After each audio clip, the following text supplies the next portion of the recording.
Germanton multi speciality hospital, doctor Mir Jawad Zar Khan, national award winner, senior orthopaedic surgeon and director of Germanton multi speciality hospital. इनके साथ most senior and well experience doctor की team आपकी खिदमत में रहेगी।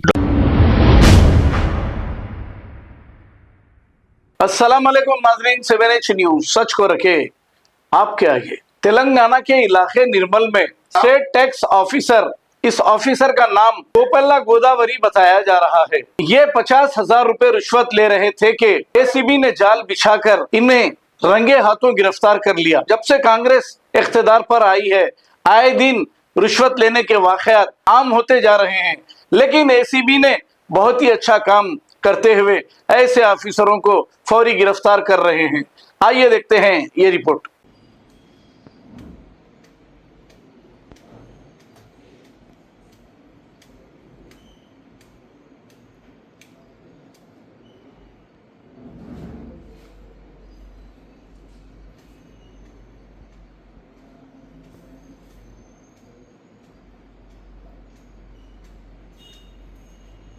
Germanton multi speciality hospital, doctor Mir Jawad Zar Khan, national award winner, senior orthopaedic surgeon and director of Germanton multi speciality hospital. इनके साथ most senior and well experience doctor की team आपकी खिदमत में रहेगी। Doctor Wasif Azam, doctor Bharvi Chandori, senior cardiologist और दीगर स्पेशलिस्ट डॉक्टर की टीम खिदमत अंजाम दे रही है। Robotic surgery, advance cath lab, MRI, operation theatre, ICU, 2D ultrasound and pathological laboratory की 24 घंटे इमरजेंसी सर्विस के साथ अपने तमाम अमराज का मुकम्मल इलाज करवाइए। Germanton multi speciality hospital, opposite to pillar number 150, Attapur, Hyderabad. खबर है शहर की, खबर है गाँव की, खबर है सारी दुनिया की। 7H न्यूज पसंद आए तो लाइक कीजिए, शेयर कीजिए और सब्सक्राइब करना ना भूलें। 7H news.